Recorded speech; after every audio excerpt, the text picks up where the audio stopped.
옛날 이야기 여운누이 아시잖아요. 아, 그 오빠 있고 여동생이 있는데 집안을 막 이상하게 만들어 놓은 그 이야기요? 예. 예. 사실 여우누이라고 생각하면 여우가 사람으로 둔갑하는 것을 보통 생각을 하잖아요. 네. 근데 여우가 사람으로 둔갑할 수는 없잖아요. 그러면 그 여우누이는 상징일 거예요. 우리 주변에 보면, 쟤 되게 여우 같아. 그런 애들 많잖아요. 그 여우란 말이에요. 먼저 여우가 어떤 존재인지에 대한 상징적인 의미를 한번 볼게요. 여우는 객과 동물이에요. 객과 비슷하네요. 동물에는 개 있고 여우 있고 늑대가 있는데, 개는 사람들이 무언가를 지키기 위해서 키웠어요. 네. 또는 잡아먹거나. 그리고 여우는 모피를 가지고 이제 목도리를 만들거나 또는 옷을 만들거나 그런 용으로 썼잖아요. 부드럽고 예쁘고, 그래서 그 여우를 가지고 목도리를 만든단 말이에요. 그래서 여성성이 더 강한 상징적인 의미예요. 그래서 물론 옛날 이야기에 남자 여우도 나오지만 대개의 경우는 여우 같은 뭐뭐, 네. 그쵸? 여우 같은 년 또는 뭐 여우 같은 계집애 이런 식으로 더 표현이 많이 됐어요. 그래서 남성보다는 여성에 가까운 의미예요. 여우 누이는요, 세 가지 조건을 갖추어야 여우 누이에 해당할 수 있어요. 첫째, 예쁠 것. 둘째, 말을 정말 잘할 것. 아, 그 말을 잘한다는 거는 다른 사람들을 설득하는 그 말의 힘을 말하는 건가요? 홀릴 정도로. 그러니까 논리적인 생각을 하지 못할 만큼 말을 잘할 것. 네. 세 번째는 애교가 많을 것. 매력이 많을 것이라는 그렇죠. 뜻이에요. 그래서 그렇게 세 가지 조건을 갖춘 여자를 여우누이라고 말을 하죠. 또는 남자 중에도 여우누이 같은 남자가 있어요. 여성성이 굉장히 강해서 예쁜 남자. 두 번째, 말솜씨가 정말 좋은 남자. 여자들을 홀릴 만큼. 세 번째, 똑같이 매력 있는 남자. 애교 많은 남자. 이런 뜻이에요. 보통 이런 남자들은 여자의 마음을 정말 잘 알죠. 예, 그럴 것 같아요. 그래야만 여자를 홀릴 수 있거든요. 그렇게 여우누이는 굉장히 현란한 말솜씨를 갖고 있고 굉장한 매력이 있으며 또 애교가 많은 사람, 이런 사람을 여우누이라고 말할 수 있어요.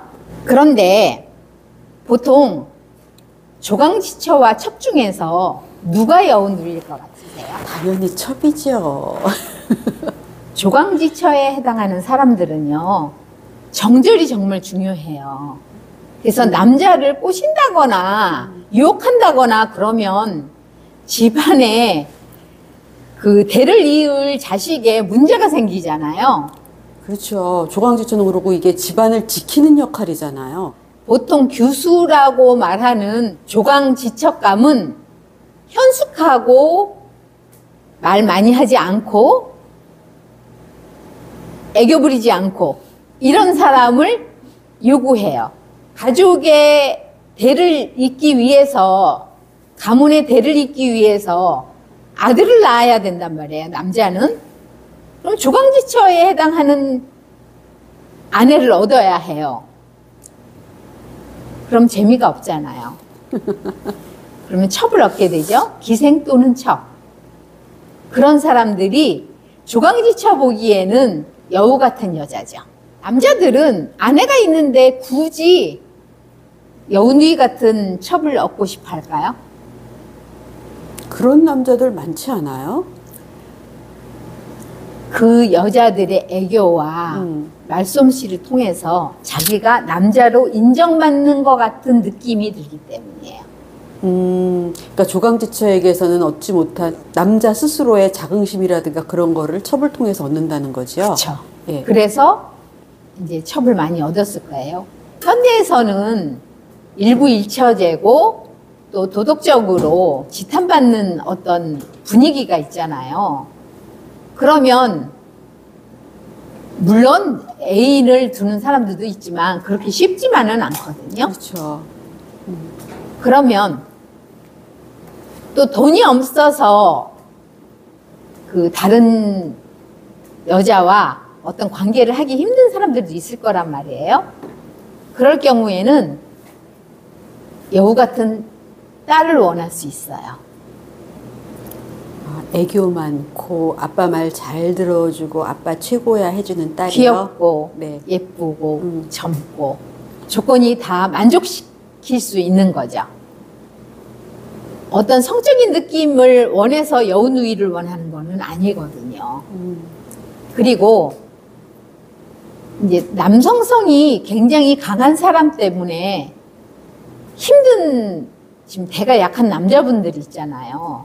그런 분들은 오히려 아들보다는 딸을 더 선호할 수 있어요.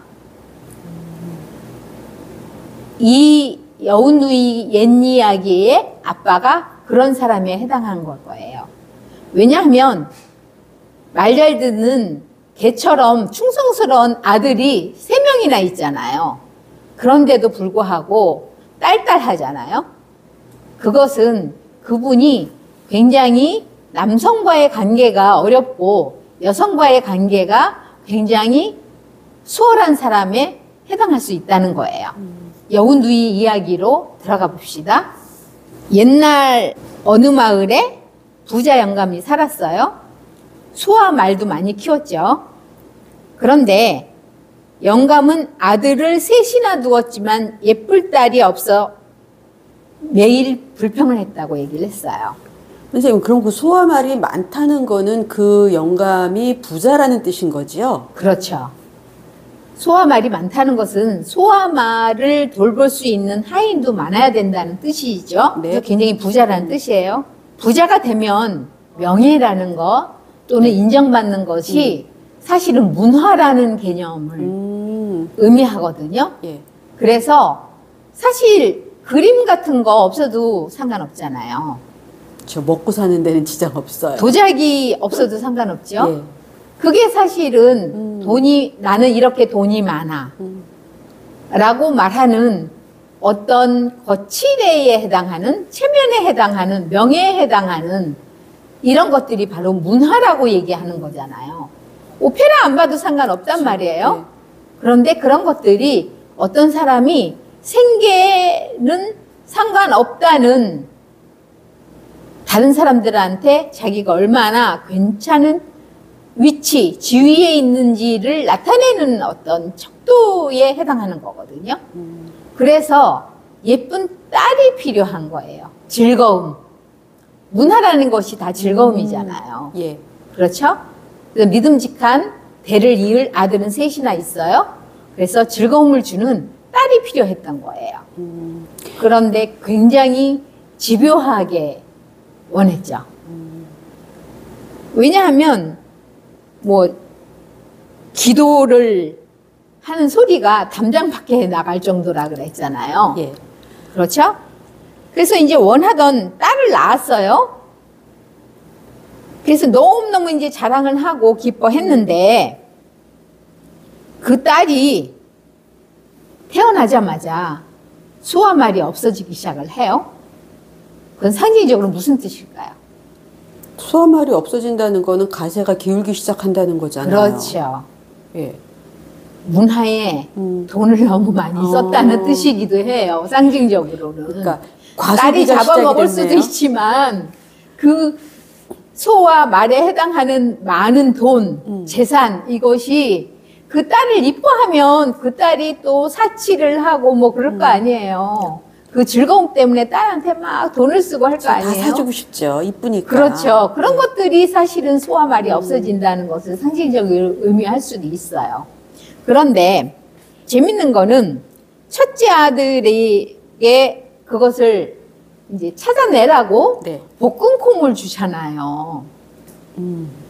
볶은 콩이 의미하는 것은 콩은 원인, 박처럼 예. 원인이기도 하고 결과이기도 한 거잖아요. 그거 조금 설명해 주셔야 될 것 자, 같아요. 원인을 알아내라. 이런 결과가 가져온 어떤 것을 알아내라고 하는 건데, 복 같잖아요. 복 같다는 것은 죽었다는 뜻이에요. 그렇죠. 딱딱하고. 그렇죠. 예.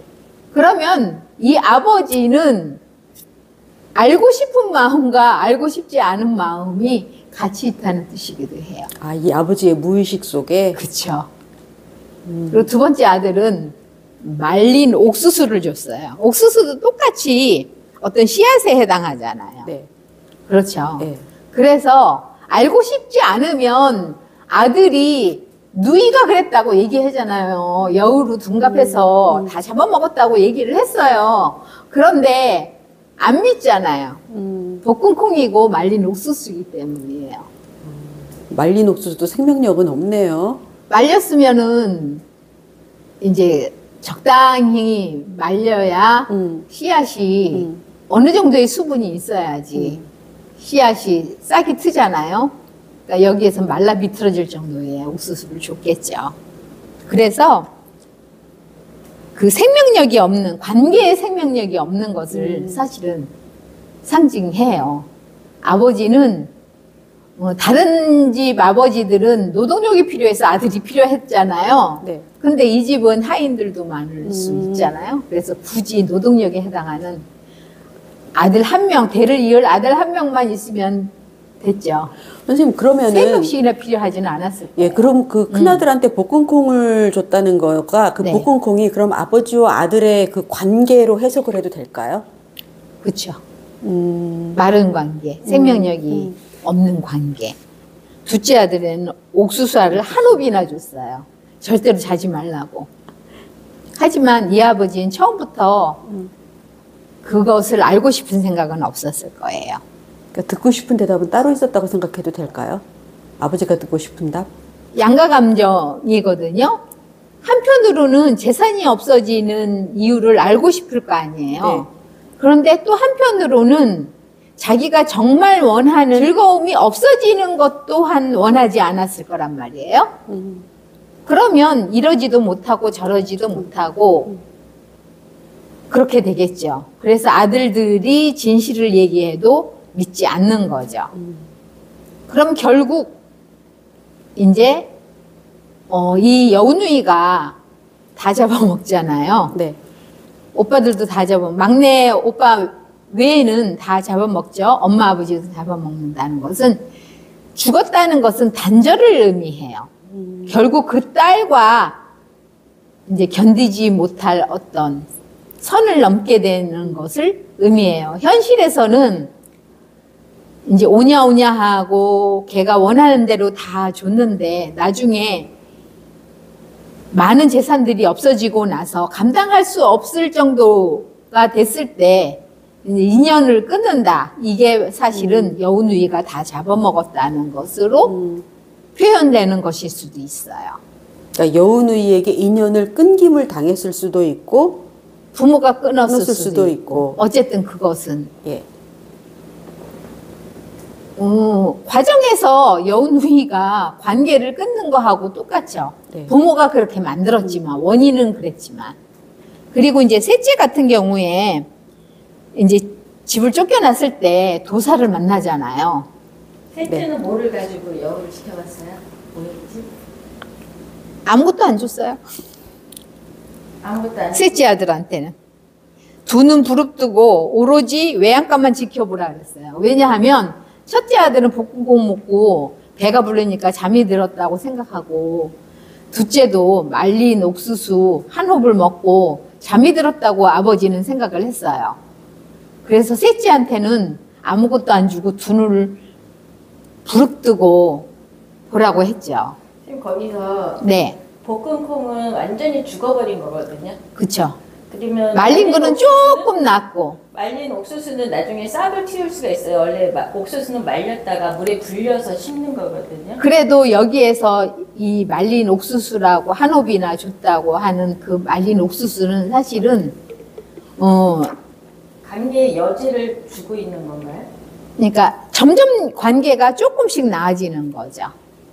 원래 첫째가 완전히 첫 번째 아들을 낳았을 때는 아버지가, 그러니까 다른 이야기에도 마찬가지예요. 옛날 이야기에서 왜 저번에 영상 찍은 것도 첫째 딸, 둘째 딸, 셋째 딸이 좀 약간씩 달라지잖아요. 그렇지만 옛 이야기나 또는 아기 돼지 삼형제라든가 그런 옛 이야기에는 첫 번째, 두 번째, 세 번째가 변화가 있어요. 처음에 작았다 점점 많아질 수도 있고 많았다가 점점 작아질 수도 있거든요.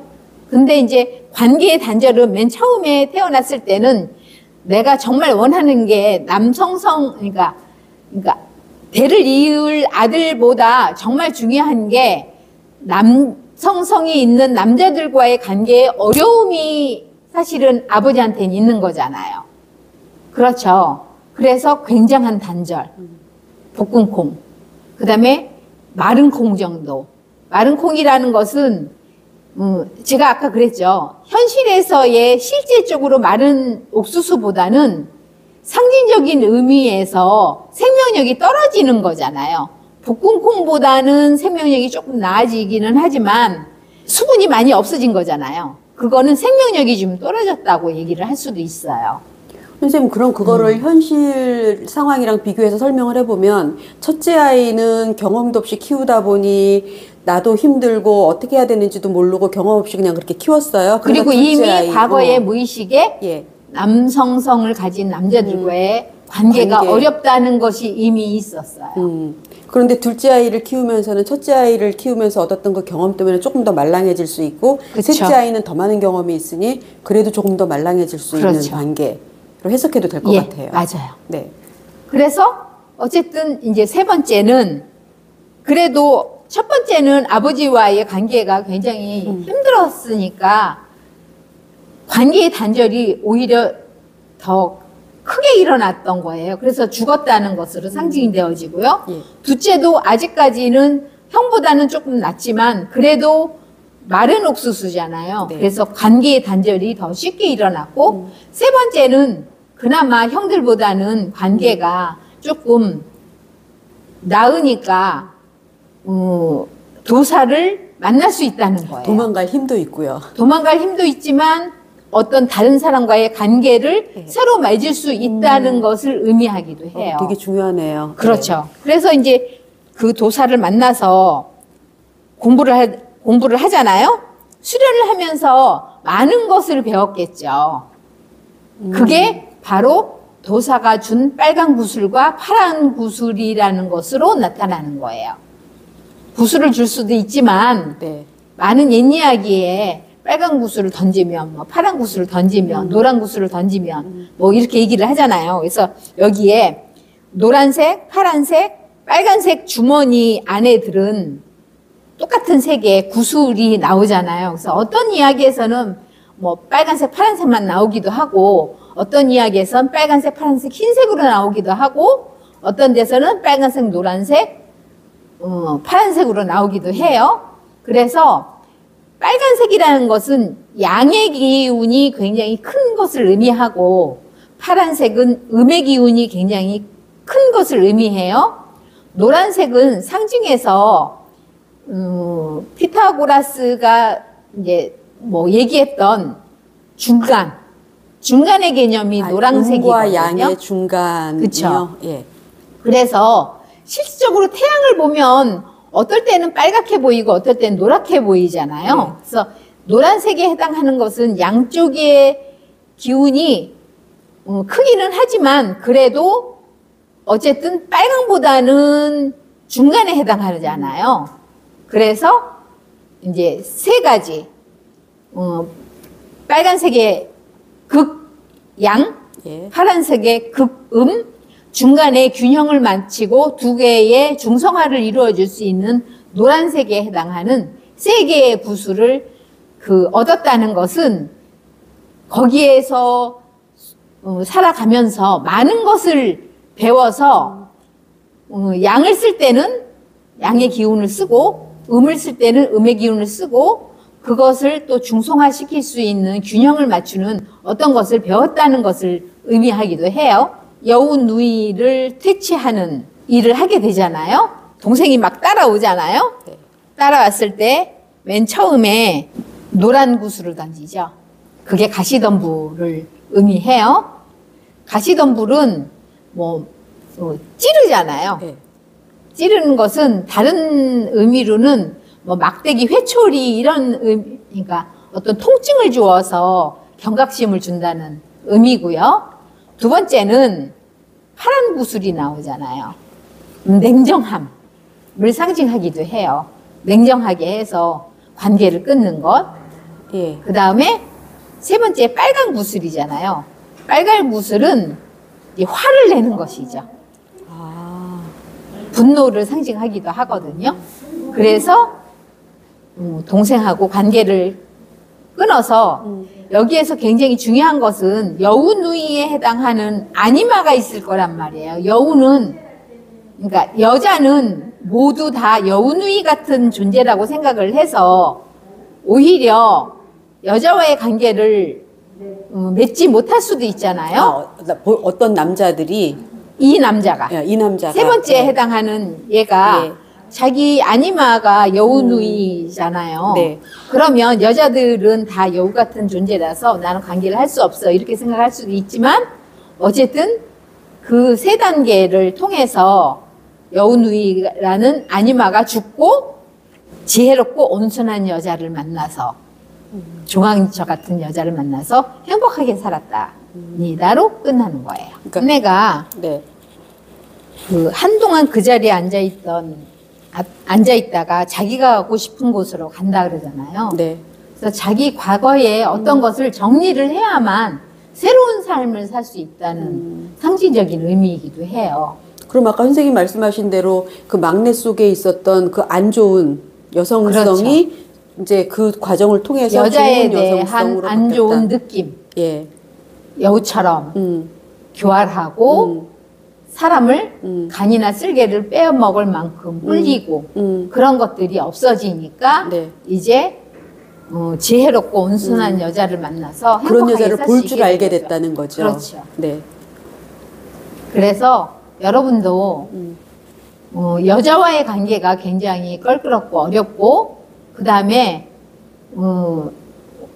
너는 왜 애교를 못 부리냐, 너 왜 매력이 없냐라고 생각을 하는 사람은 여우 누이에 대한 어떤 반감이 있을 수 있어요. 셋째처럼. 그러면 그것은 거짓말이에요.